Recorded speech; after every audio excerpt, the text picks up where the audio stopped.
In a so-called free state, officials and stakeholders concoct solutions to problems often created by other bureaucrats and with little regard for infringements on the people. These stories are born at the apex of freedom and entrepreneurship.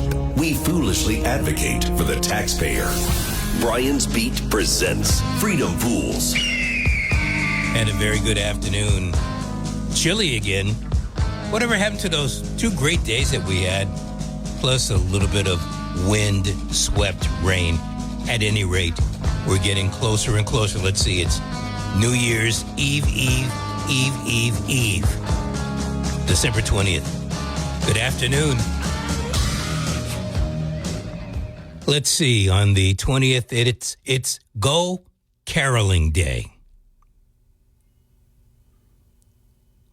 One of the reasons I'm not big on Christmas caroling, I don't really know the words to all the songs. I can hum the tune, but I'm one of those, and, try to make it look good. But do you know the majority of the words to those big Christmas songs that we've been singing for 30, 40, 50, 60 years? Probably longer for some folks.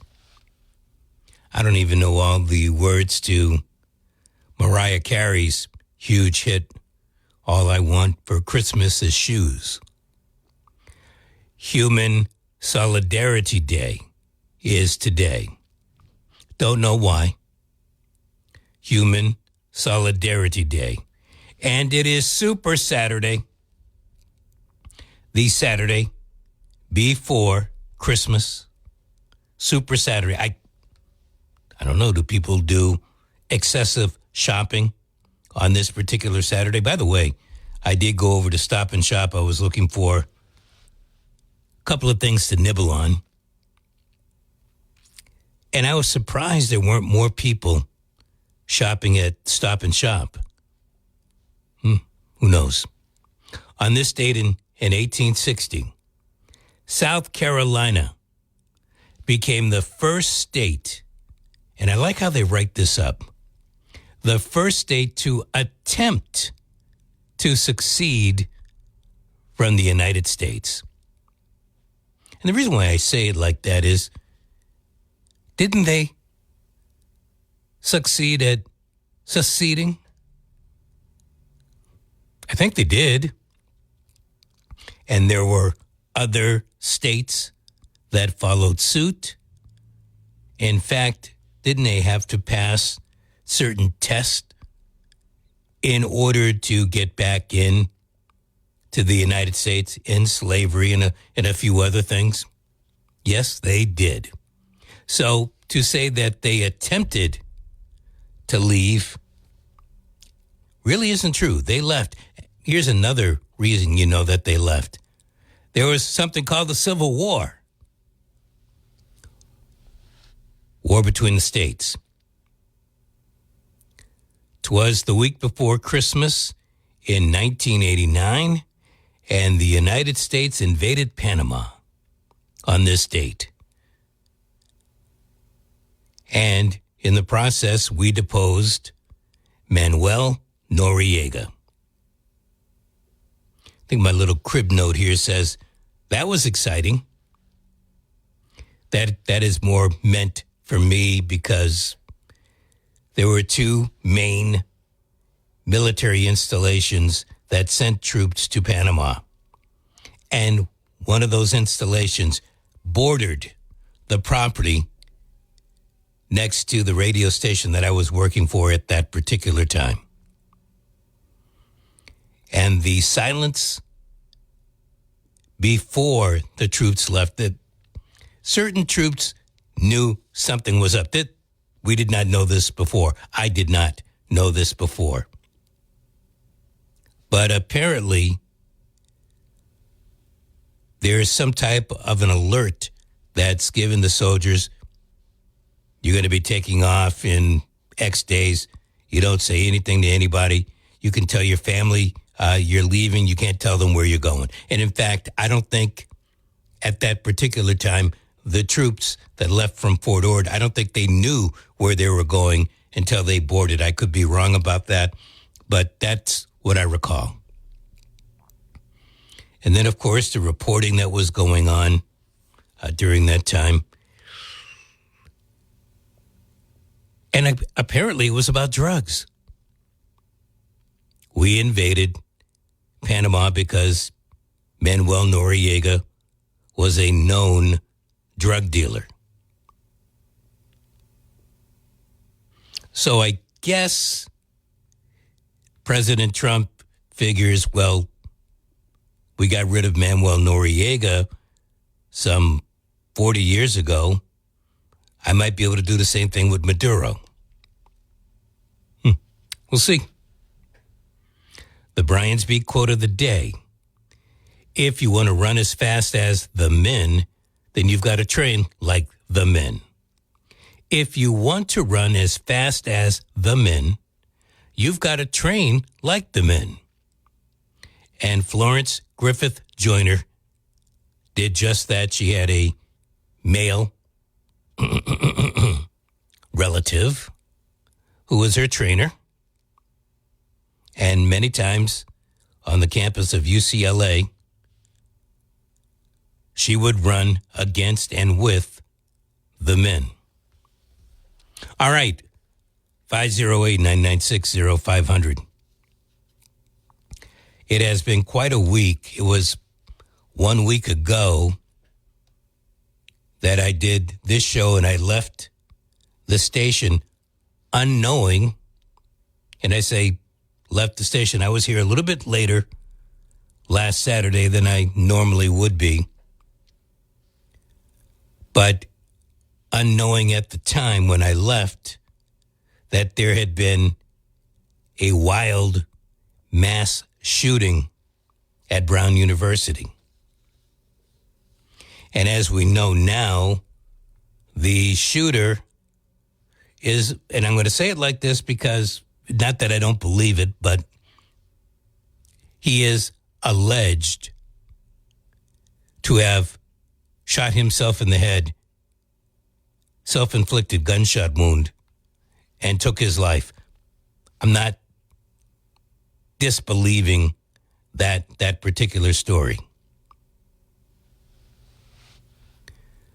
But since that incident, and by the way, that incident took place on Tuesday, there's just been a lot of different stories that have come out about the shooting. And I'm not going to pretend like I know everything about this guy, Claudio Neves Valente, the suspect, the person that I guess there's no court case, but he's going to get pinned with the murders of 3 people, 2 at Brown and 1 in Brookline. Story came out today from a former classmate of Neves Valente. And the former classmate, his name is Scott, he says that Claudio was bored and hated Brown University, and he hated Providence.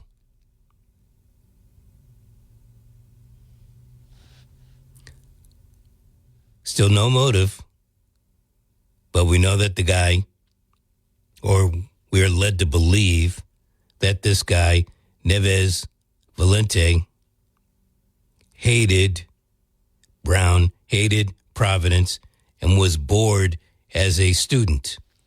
Now, I don't know this guy. Maybe he's a genius of the 88th magnitude, or was a genius of the 88th magnitude. But I have heard, and believe me, I don't consider myself a genius by any way, shape, or form. But I understand sitting in a classroom learning stuff that you've already been taught or you already know, and you're thinking to yourself, why the hell am I here? And maybe That's why he took a leave of absence after a few months and then dropped out of the program, the graduate program. According to his friend Weston, he says that Neves Valente complained that the classes were too easy and that he would leave them early because I guess he was bored. Now, that's no reason to go around and shoot folks. And it's not like he lived around here. And there was something else, if I recall reading, dealing with the killer and the killed person, the professor up at MIT. And they kind of knew each other, and apparently there was something stated that they didn't always get along. Well, okay, there are lots of people that don't always get along, but is that a call to go out and kill them? I mean, I have no idea what was going through this guy's head, and you know what? We're really never going to know because he's dead. And whether he did it to himself or somebody else happened to stumble across him and take him out, we're never going to know. One thing we do know that I believe it was last Tuesday, maybe it was Monday, the FBI, after their, I'll be nice, the FBI decided that they would offer a $50,000 reward for information leading to the arrest and conviction of the perpetrator of the Brown shooting.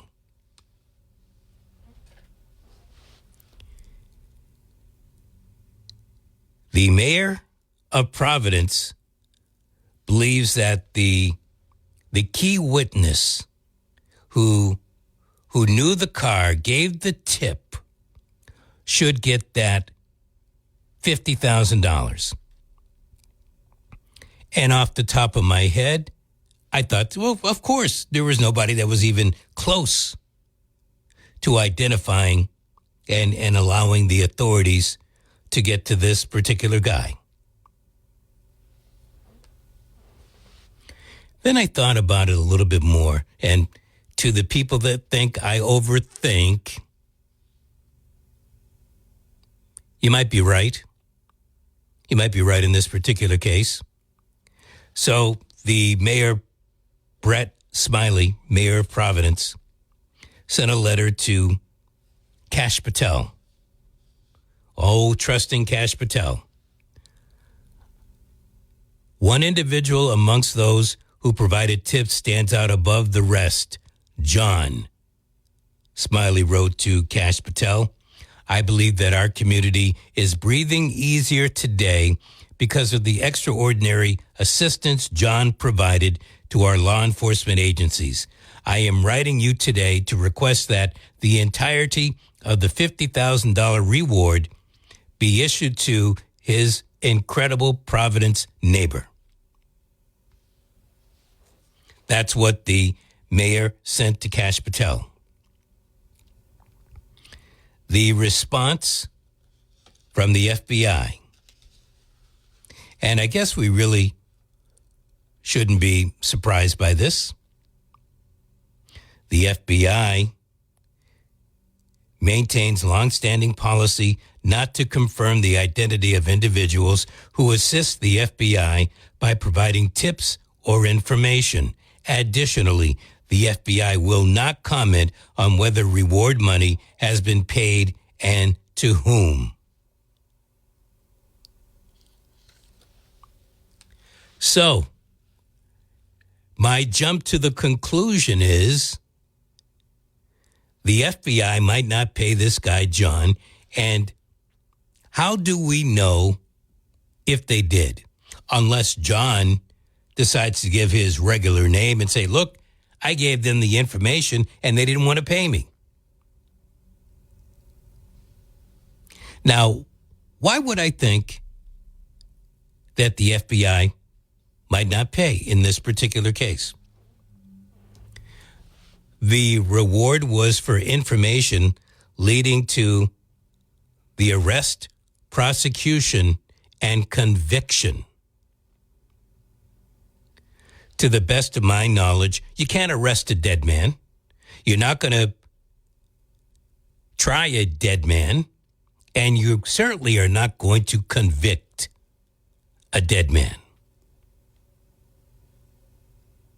Now, it doesn't mean that this guy, John, won't get the money. But I look at government and I say, you can't trust the people in government. And I don't know how many people are really trusting Akash Patel, especially after he allowed his people to have that big press conference. Hey, we got our man press conference, similar to the press conference that he gave back when they captured even before they captured the guy in the Charlie Kirk murder. So I don't know. I think legally, and there are a bunch of legal people over at the FBI, I think legally they could claim, well, there was no arrest, there was no trial, there was no conviction. So how do we really know it's the right person? I know it sounds chintzy. I know it sounds cheap. No, it sounds like maybe you're thinking about this a little bit too much, but, oh, what's your thought? 508-996-0500. I do believe that John, whomever John is entitled to this money. But I'm wondering, and I guess we're going to have to keep on wondering, unless John does get the money and he comes out and says, and by the way, if there's an accountant, CPA, listening at this particular time, help me out with this. If there is a $50,000 cash reward, John receives this cash reward. Is that taxed as income, unearned income? Oh, look, I think he earned it. I don't know what's better, unearned or earned. But I'm curious if that $50,000 is taxed. I know if I won $50,000 in the lottery, the tax man and woman are going to take their cut before I get the money. And I wonder what that would work out to. Do they really take 35%? Whew. That's a big chunk out of that 50,000. But I found it very, very interesting that the mayor of Providence even had to write the letter. It gave me the impression that the FBI was holding back. And that letter, went out yesterday? Yes, I am writing you today to request that the entirety of the $50,000 reward be issued to his incredible Providence neighbor. Well, who else should get it? Without this guy, John, the FBI really isn't able to track the vehicle.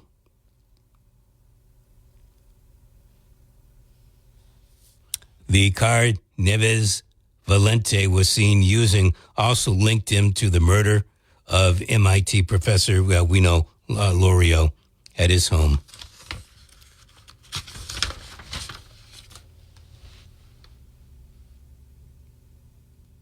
Here's something else. The FBI has deeper pockets than the Massachusetts or the Rhode Island State Police. I think we can agree on that. And they certainly have deeper pockets than Providence Police, Brookline Police, New Bedford Police. I think we can agree on that. They offer a $50,000 reward. What's the reward for Maduro? I think it's a lot higher than $50,000. I know, different type of. Here's what I'm getting at. If authorities, police, state police, sheriff's office, I guess even the FBI, if they were to offer cash rewards more often, do you think that people would rat out on whomever or drop a dime so they could collect, legitimately drop the dime to collect the money? And do you see this as a way to help deter crime? I don't know how many people stepped forward. I do know that the police chief of Providence stated that they were fielding a whole bunch of leads. I think he said hundreds of leads after the announcement of the $50,000 reward. Now, my intuition tells me that one had something to do with the other.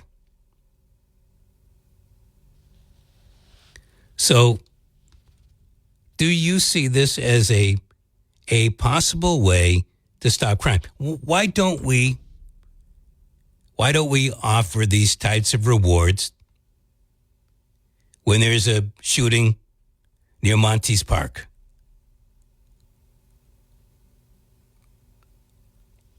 I mean, there are homicides that happen in the city of New Bedford, and maybe we being local law enforcement would be able to find out who done it quicker if there was a reward offered. Same thing with Fall River. Same, we just got through the Brian Walsh thing, but there've been other killings that have taken place that are unresolved. Maybe if the authorities made a habit, maybe there's a set figure, $10,000, $20,000 for the information that leads to an arrest, prosecution, and conviction of somebody who killed somebody and who knows where they are, somebody who robbed a store.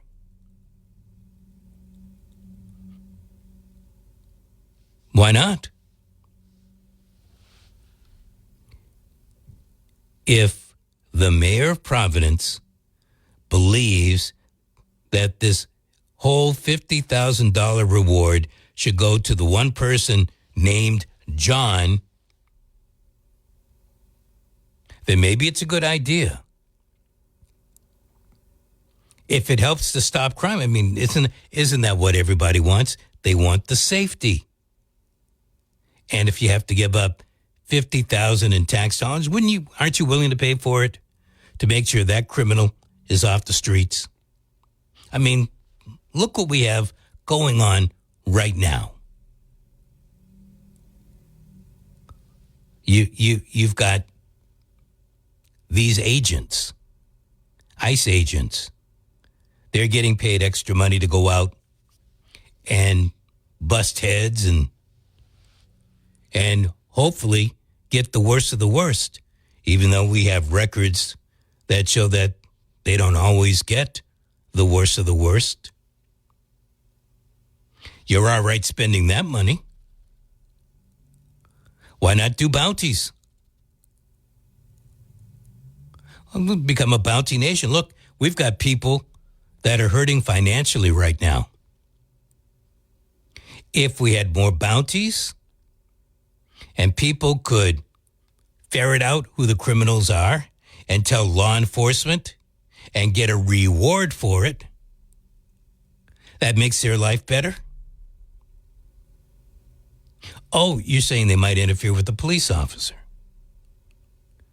Well, there is that fine line. What is interfering with the police officer?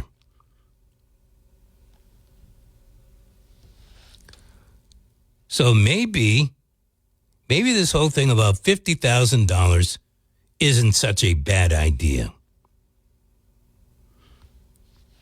I don't know. If I had an idea who the person was or knew the vehicle or had an idea that this person looks like Uncle Joe, I might tell the authorities, yeah, he looks like my Uncle Joe. Maybe you ought to go check out Uncle Joe. I can get $50,000 if Uncle Joe did something. You see the inherent problem with this? The inherent problem is people would be turning in just about anybody. And that's scary.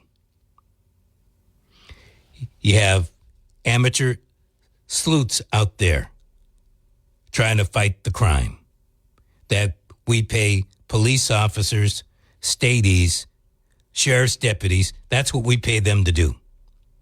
Even the FBI and the marshals. So I sit here and I say, is it worth that $50,000 or $20,000?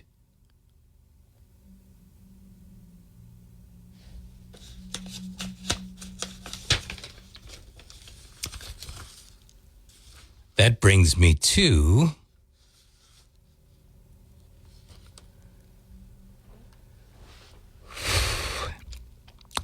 this program is called Freedom Fools.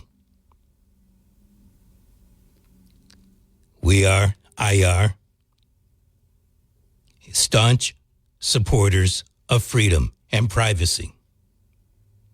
Day in and day out, our freedoms, our liberties get chipped, chiseled away. Now, this really isn't that difficult, what I'm going to bring up right now. But it does warrant bringing this up. Part of, this whole thing dealing with that guy, John, is he fingered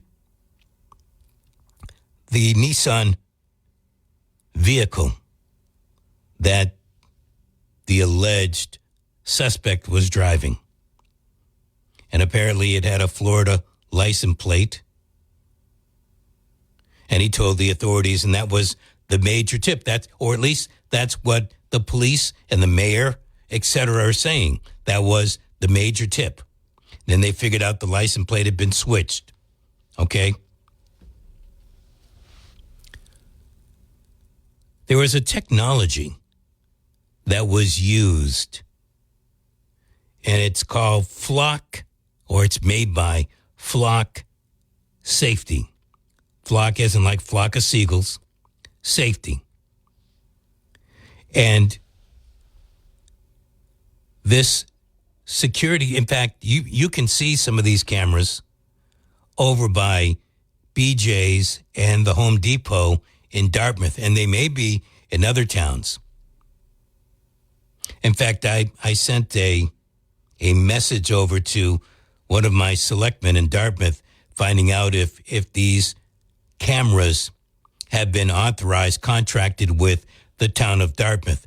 And if you live in whatever city or town you live in, you should find out if these types of cameras, they're known as automated license plate I'm a little sly on what the R stands for right now. But, reader, that's what it is. Automated license plate reader. What it can do is it gets a picture of your vehicle, honing in not only on the make and model, if there are any dents, tires wobbly or anything like that, but it also gets a good view of your license plate.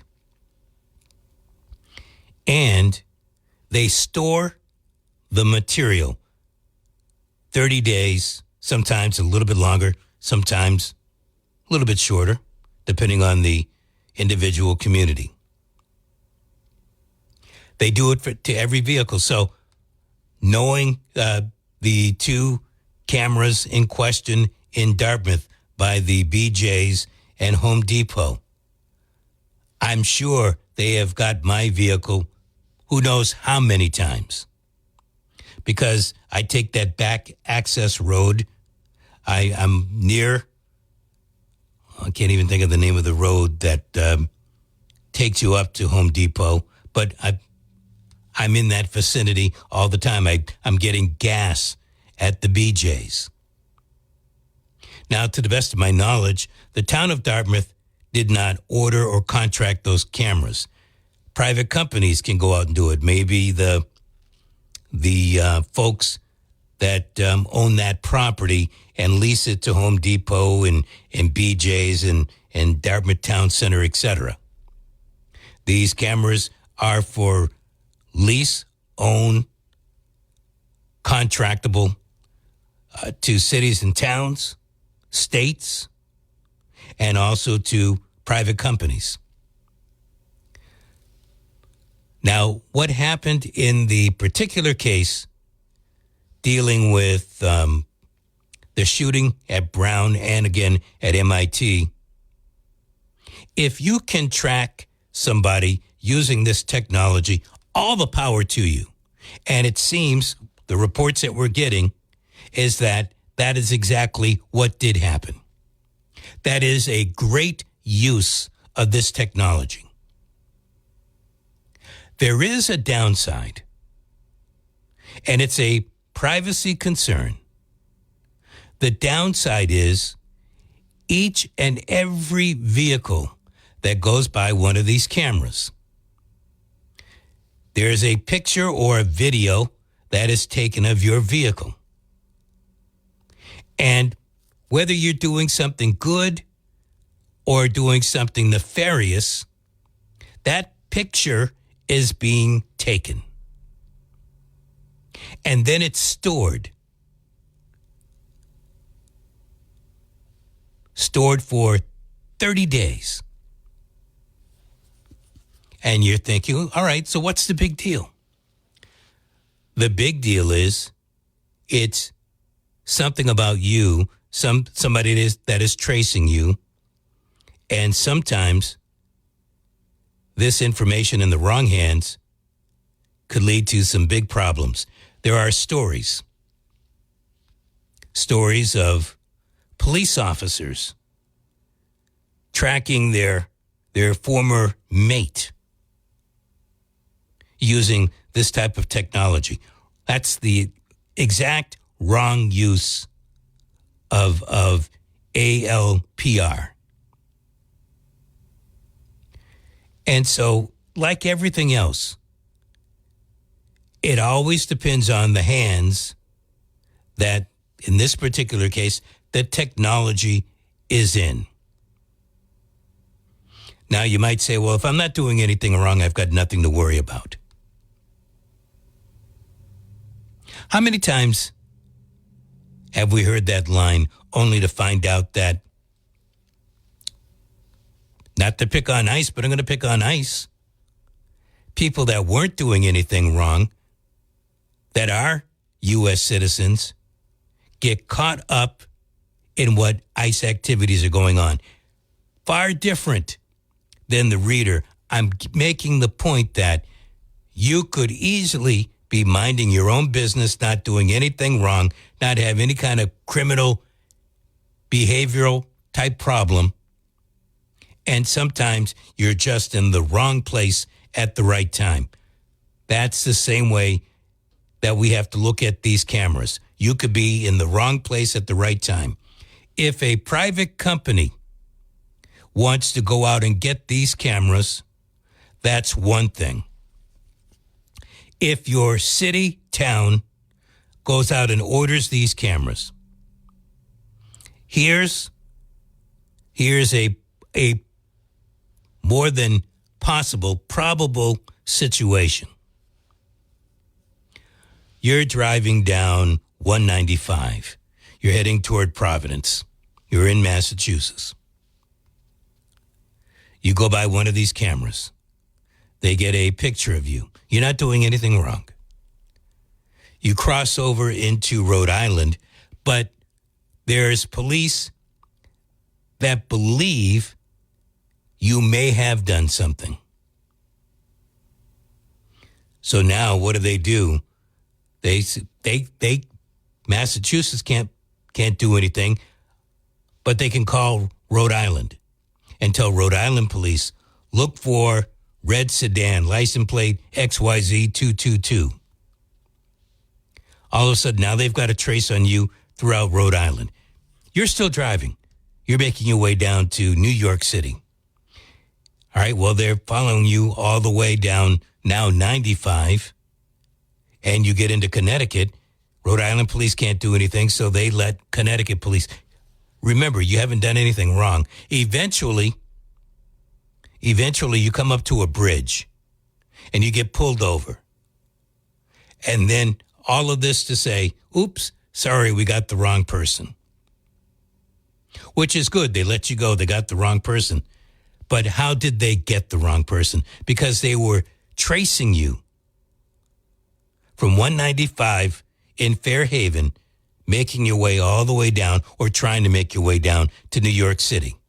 Now, you might say, what's the big deal? They pulled you over. They found out. Well, who knows what the big deal could be? It could be you're late for a wedding. It could be you're late for a funeral. It could be whatever.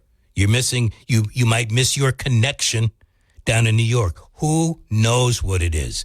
But the thing is, you should not have been stopped in the first place because A, you didn't do anything wrong. But this camera technology that in this particular case, the Commonwealth of Massachusetts contracted with Flock or some other similar security company.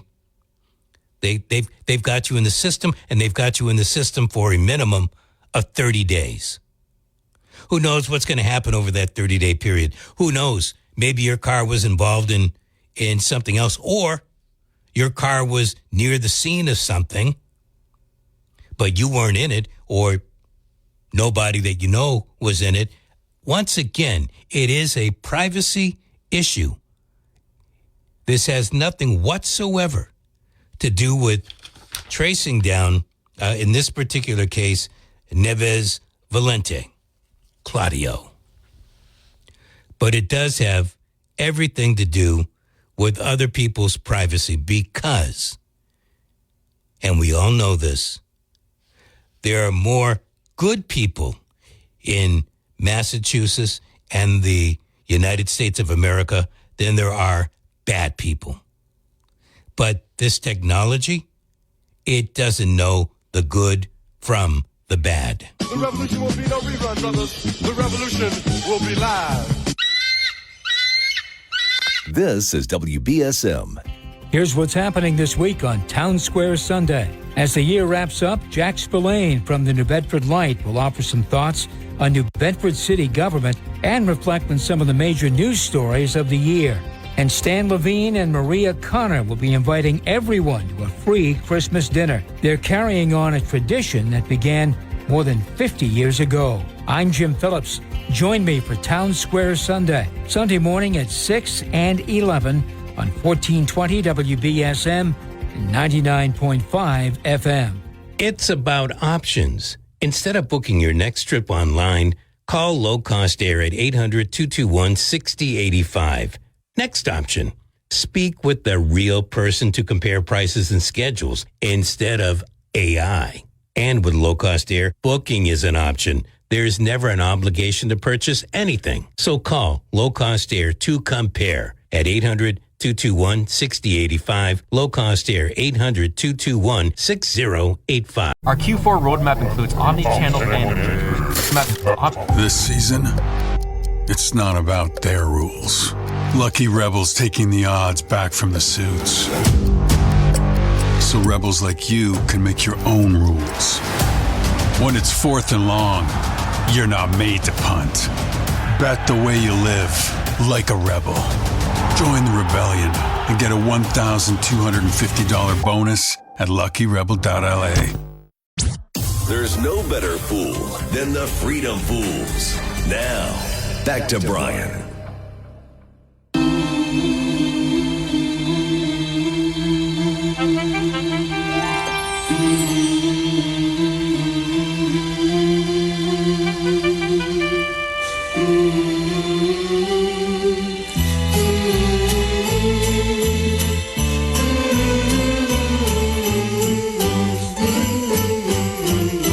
This is one of the most important days, in my opinion, in American history.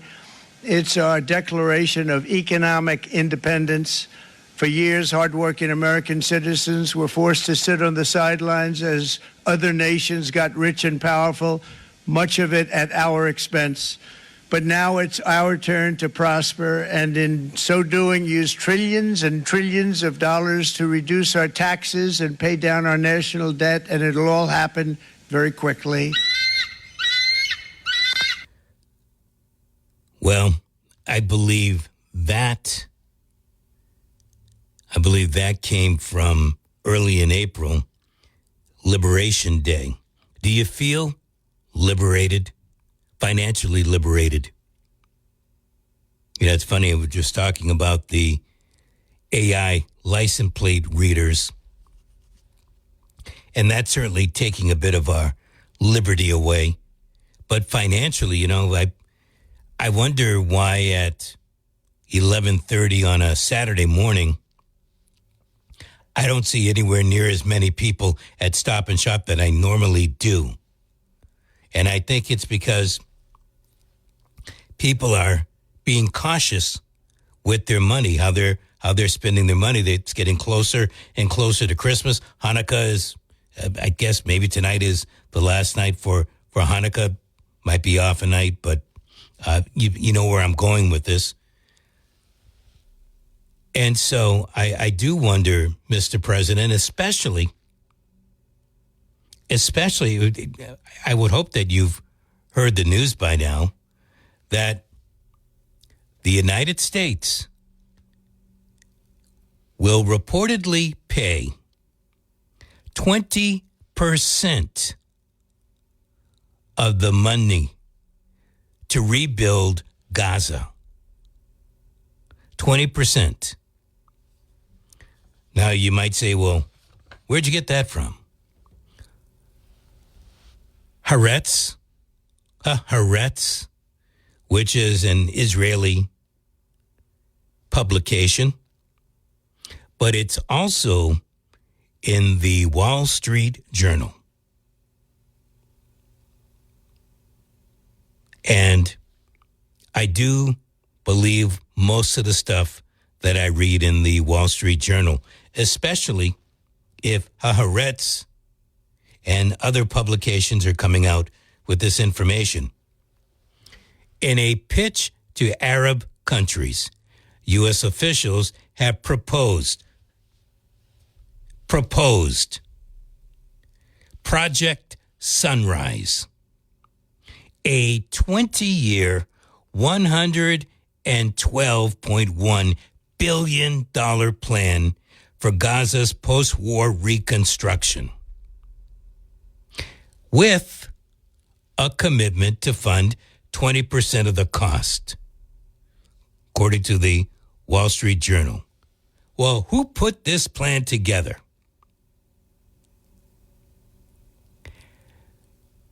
The president's son-in-law, Jared Kushner, and one of his best friends and business partners, Steve Witkoff. Now, considering the bombs, the weaponry that fell on Gaza, said made in the USA, I guess I can sit here and say, well, I guess we need to foot the bill, or at least part of the bill for this. I do wonder, how much is Israel going to pay? Now, United States putting 20%, you might say, okay, so 20%, 112, 18, 17 billion dollars. Again, the way we throw money around, what's 17 bill? But I thought way back when we weren't going to pay for the reconstruction of Gaza. Isn't that what we heard under this administration? Isn't that some of the verbiage that came out in the late spring and in the summer? We're not paying for this. But now, Kushner, and by the way, Kushner, Witkoff, heavy into construction and real estate. Don't you think that they're getting a cut of this action?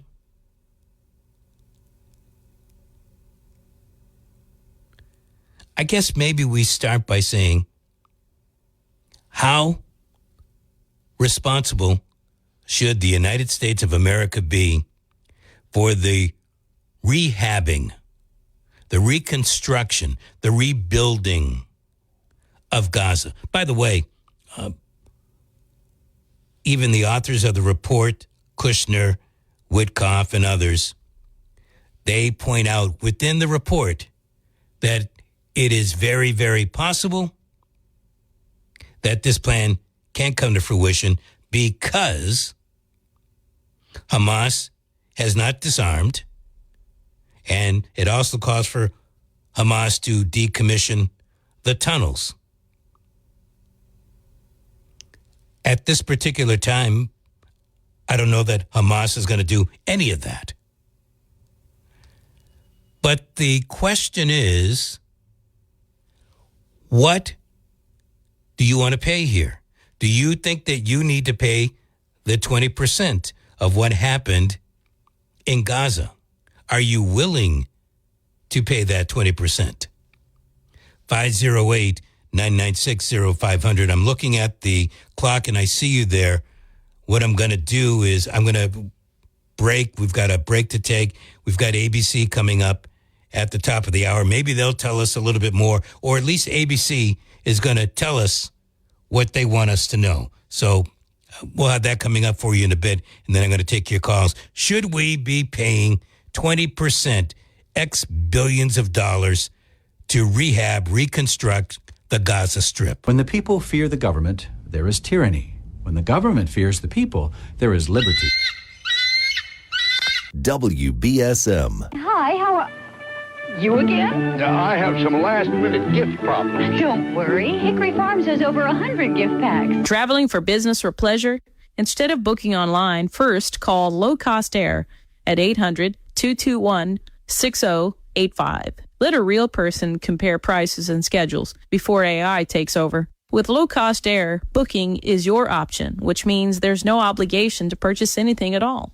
Call Low Cost Air to compare. 800-221-6085. Low Cost Air, 800-221-6085. Freedom Pools on WBSM. Here's more with Brian Thomas. Santa Claus goes straight to the ghetto. Hitch up your reindeer, go straight to the ghetto. Santa Claus goes straight to the ghetto. Fill every stocking you find. The kids are gonna love you so. Not that it's bad that rich people are getting richer, it's bad that everyone else is getting poorer. And it's especially bad, the young people can't afford homes. Now, I'm just looking over this plan for redeveloping Gaza, $112.1 billion. Can you imagine this being a boondoggle like the Big Dig?